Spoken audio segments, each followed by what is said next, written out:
পুরো পৃথিবী জুড়ে বাজছে তৃতীয় বিশ্বযুদ্ধের দামামা। আর এরই মধ্যেই আমাদের হাতে এসে পৌঁছেছে গুরুত্বপূর্ণ আন্তর্জাতিক সংবাদ।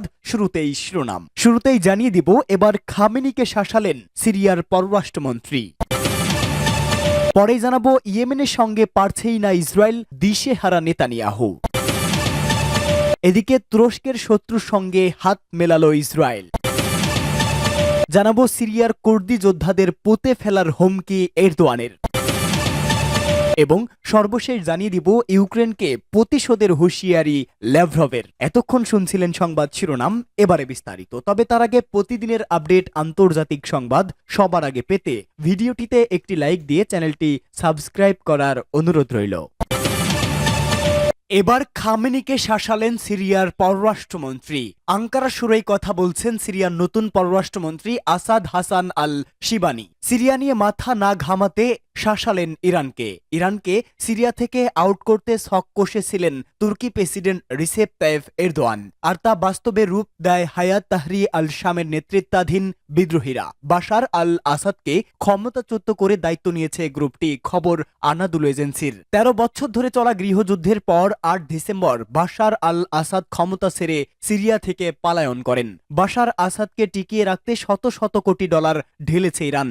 এমনকি ইরান নিজেদের বিপ্লবী গার্ডও মোতায়েন করেছিল সিরিয়ায়, তবে শেষ রক্ষা হয়নি। বাশার আসাদের পতনে এই অঞ্চলে ইরানের জন্য সবচেয়ে বড় ধাক্কা বলে মনে করা হয়। এবার ইরানকে জোরালো ভাষায় সতর্ক করলেন আল শিবানি। তিনি বলেন, সিরিয়ায় যেন বিশৃঙ্খলা না জড়ায় ইরান। সিরিয়ার জনগণের ইচ্ছা এবং দেশটির সার্বভৌমত্বের প্রতি ইরানকে সম্মান জানাতে বলছেন আল শিবানি। এক্সে দেওয়া এক পোস্টে আল শিবানি এসব কথা বলেন। এর আগে টেলিভিশনে দেওয়া এক ভাষণে ইরানের সর্বোচ্চ নেতা আয়াতুল্লাহ আলী খামেনি সিরিয়ার তরুণদের দেশটিতে অনিশ্চয়তার বিরুদ্ধে দৃঢ় হতে বলেন। ইয়েমেনের সঙ্গে পারছেই না ইসরায়েল, দিশেহারা নেতানিয়াহু।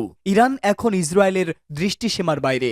পরপর ৩টি সাফল্য ইসরায়েলকে নিয়ে নতুন করে ভাবতে বাধ্য হচ্ছে ইরান। তবে যদিও ভাবনার সময় খুব একটা পাচ্ছেন না বয়সের ভারে নুয়েই পড়া ইরানের সর্বোচ্চ নেতা আয়াতুল্লাহ উজামা খামেনি। নিজের সম্ভাব্য উত্তরসূরি ইব্রাহিম রাইসিকে হারিয়ে খামেনি যে ধাক্কা খেয়েছে তার ধকল এখনো বইতে হচ্ছে তাকে। এবার জেনারেল কাশেম সোলাইমানির মতো চৌকস সামরিক কর্মকর্তাও নেই তার পাশে। কাছের বলায় বিশ্বস্ত এবং সাহসী সেনানীর অভাব এখন তাড়িয়ে বেড়াচ্ছে খামেনিকে।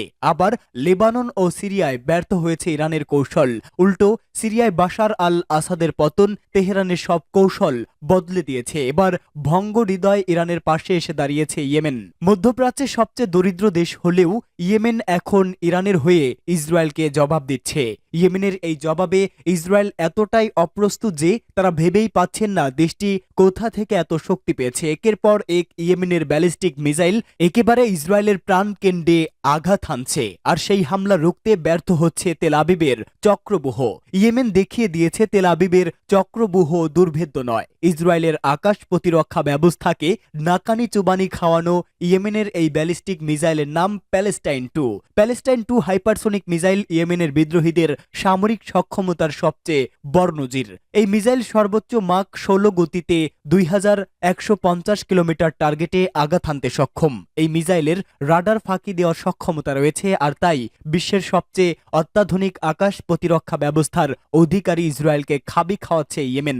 আসলে ইয়েমেনের বিদ্রোহীদের আড়ালে মূল খেলোয়াড় ইরান। প্যালেস্টাইন 2 হাইপারসোনিক মিসাইল দিয়ে ইসরায়েলের হামলা চালায় ইয়েমেনের হুতি বিদ্রোহীরা। গ্রুপটির মুখপাত্র ব্রিগেডিয়ার জেনারেল ইয়াহিয়া সারি জানান, ইসরায়েলের একটি সামরিক লক্ষ্যবস্তুতে ওই হামলা চালানো হয়। গাজা উপত্যকা ইসরায়েলের হামলা চলমান থাকা পর্যন্ত ইয়েমেন আঘাত হানা অব্যাহত রাখবে বলেও জানান সারি। ওই হামলার কয়েক ঘন্টা আগেও ইসরায়েলে আরেক দফা হামলা চালায় ইয়েমেন। এবার তুরস্কের শত্রুর সঙ্গে হাত মেলালো ইসরায়েল। রাশিয়া ও ইরানের মতো দুই খেলোয়াড়কে হটিয়ে সিরিয়ায় বাজিমাত করছে তুরস্ক। কিন্তু রিসেপ তাইয়েপ এরদোয়ানের সাফল্যের ফল খাচ্ছে অন্য আরেকটি দেশ, আর সেই দেশই হলো ইসরায়েল। সিরিয়া থেকে বাশার আল আসাদ পলানোর সঙ্গে সঙ্গেই ইসরায়েল নিজের আসল চেহারা দেখাতে শুরু করে। নিজেদের দখলে নেয় গোলান মালভূমির কৌশলগত অঞ্চল, আর সরকারবিহীন সিরিয়া একেবারে প্রাণকেন্দ্রের কাছাকাছিও পৌঁছে যায় তারা। তুরস্ক যখন সিরিয়ায় মার্কিন মদতপুষ্ট বিদ্রোহীদের নিয়ে মগ্ন, ঠিক তখন ভয়ঙ্কর এক খেলায় মেতে উঠেছে ইসরায়েল। বিভিন্ন ইস্যুতে গ্রিসের সঙ্গে তুরস্কের দীর্ঘদিনের বিরোধ, এবার সেই গ্রিসের সঙ্গেই হাত মেলাচ্ছে ইসরায়েল। সম্প্রতি গ্রিস ও ইসরায়েল একটি দ্বিপাক্ষিক চুক্তিতে সই করেছে। এই চুক্তির কারণে আঞ্চলিক জ্বালানি খাতে গতিশীলতা আসবে। বার্তা সংস্থা রয়টার্সের এক প্রতিবেদনে এই তথ্য জানানো হয়। সবচেয়ে বেশি লাভবান হবে ভূমধ্য সাগরের পূর্বাঞ্চলীয় দেশগুলো এবং ইউরোপীয় ইউনিয়ন। গ্রিসের পরিবেশ ও জ্বালানি মন্ত্রী থোডোরস ও ইসরায়েলের জ্বালানি ও অবকাঠামো মন্ত্রী এলি কোহান এই চুক্তিতে সই করে। এই চুক্তির মাধ্যমে গ্রিস হয়ে ইসরায়েল থেকে ইউরোপীয় ইউনিয়নে যাবে গ্রিন ইলেকট্রিসিটি। গেল মাসেই এই চুক্তি সই হওয়ার কথা ছিল, কিন্তু লেবাননের প্রতিরোধ যোদ্ধাদের সঙ্গে যুদ্ধবিরতি নিয়ে আলোচনার কারণে তা পিছিয়ে যায়।